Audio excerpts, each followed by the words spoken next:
start with you, Ron, and then just cycle through so everybody gets it first time. Is that fair? Sure. What can you do, if elected, to be able to create a change so that the city council starts implementing the audits that the controller's office does?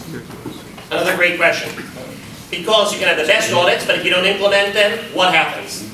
Unfortunately, right now, the chair of the Audits and Governmental Efficiency Committee of the LA City Council happens to be Dennis Zine, and most of the audits actually go through his committee, and there they go to die. Now, there are multiple examples of ways that you can actually make a change. What happens with the audit goes to the committee, Audit Governance Efficiency, it then goes to the council for a policy recommendation and approval. There's a lot of human capital within Los Angeles City that we need to tap into and plug into implementing these changes. We've identified waste, fraud, and abuse. Every controller has done that through their audits. We need to empower the neighborhood councils and connect specific neighborhood councils to specific departments that they are more in line with. Sunland Tahunga and the planning and land use, very on top of that issue.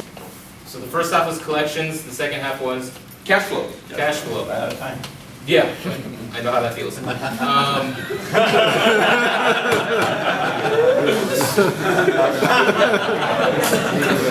let's start the clock.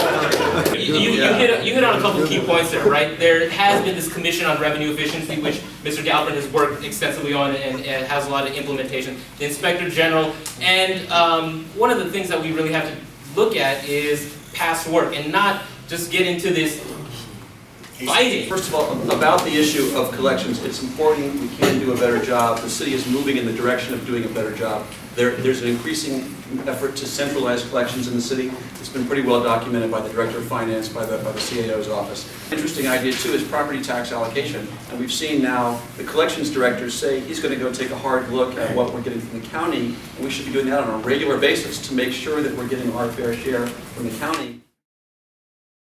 Where the city is required to develop, adhere to a 5-year financial plan, pass a 2-year balanced budget based upon GAAP, generally accepted accounting principles, and over the next 10 to 15 years fund the pensions and fix our streets. Do you support it? And then if not, what part do you not support? I'm pleased to wholeheartedly support the Live Within Our Means Charter Amendment. I sent Jack a red line version with some very specific comments on how to make it even better. Getting into a longer term analysis of the budget is definitely where we need to go with this. Our current controller says that there's $160 million in waste, fraud, and abuse. Can you fix it? And how can you make it transparent? So I'm going to seize on the second half of that question. How can we make that transparent, right? Right now, one of the California Public Records Act requests that I filed gave me the chart of accounts.